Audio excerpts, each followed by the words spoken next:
Vindman writes, quote, I provided readouts of relevant meetings and communications to a very small group, this is important, of properly cleared national security counterparts with a relevant need to know. And what you heard Congressman Jordan say today is that when he asked Vindman who he shared this information with, Adam Schiff shut down that line of questioning.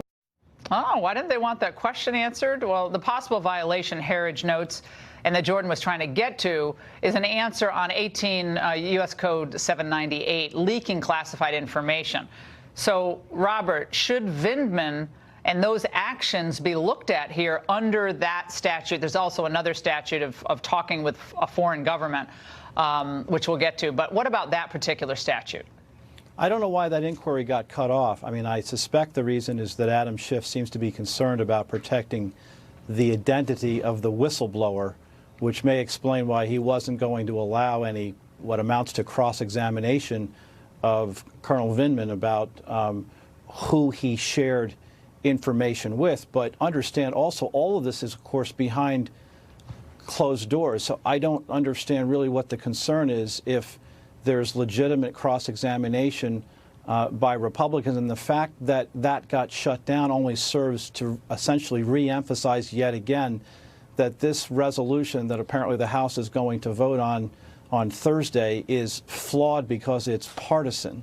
And I expect that what we're going to find out, if we learn anything, is as the result of a vote in the House on Thursday, it will be overwhelmingly partisan, which should then counsel in favor, as you suggest, Laura, that the Senate take appropriate action in response. Remember, the Senate is in control of the president's party, and even under existing rules, the president makes an appearance in the Senate through counsel. And the first thing I would expect to happen is a properly filed motion to dismiss to end this thing immediately. Early. Yes. Okay, I want to get into that. Okay, John, I want to get into that. So, and we'll get back to Vindman, which I think Jordan was getting at, the possible legal jeopardy that Vindman might be facing under that statute. I think that's what also he was getting to. But, John, that's important, is it not? So let's say the articles of impeachment, for what? We don't know any underlying criminality. There wasn't anything in that transcript, but maybe some general abuse of power,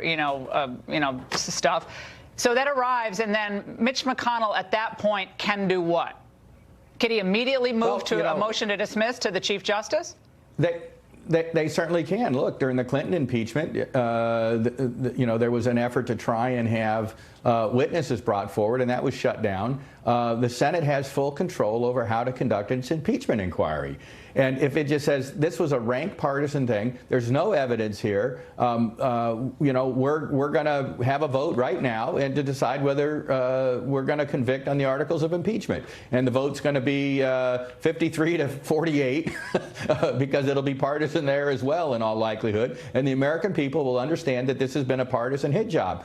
You know, one of the things I found most interesting about what was leaked about Vindman's testimony is the parallel it has with Ambassador Taylor's testimony from last week. Vindman's complaining about, what do you call it, outside influencers setting American foreign policy with Ukraine. And Taylor said there was an informal channel as well as a formal channel. Well, guess what? The president doesn't work for the State Department or the NSC. They work for him. Yeah. And he sets foreign policy. These guys are upset because the president has different views on foreign policy than the folks in the deep state who have been screwing up our foreign policy for decades. Yeah, that's the heart of it. And a policy dispute does not equal an impeachable offense. That's the bottom line. Robert, how many people call themselves China experts over the last 30 years who screwed up our policy toward China or didn't see it coming down the tracks? How many experts screwed up Middle East policies or recommended that we do certain things that ended up triggering a wave of migration across Europe unlike anything we've ever seen before? How many experts get it wrong? About as many former federal prosecutors are all of a sudden expert on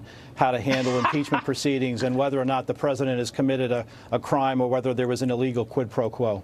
What do you think, Robert, knowing the Chief Justice and his manner, would he be amenable to a motion to dismiss, or is he someone who would be, not politically, but temperamentally disinclined to grant a motion to dismiss right off the bat?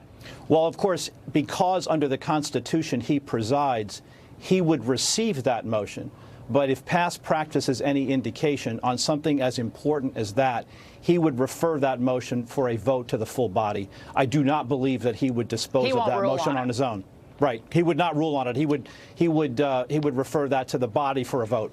So then the Republicans can vote it through, and it's done. And then Nancy, thanks. It's been fun. That would be my view, and I think that's what Senator McConnell should be urged to consider. Yeah. All right, guys, we got to get out. But fascinating. I hope Senator McConnell and Senate leadership is listening. You have a lot more power than you've let on. Maybe that's just the way they're playing it. All right, John and Robert, thanks so much. Also breaking tonight, we now have the actual text of the impeachment resolution. They just referred to it. The full House is going to vote on it on Thursday. The 8-page document basically puts into writing what the Dems have already been doing behind closed doors, but adds this.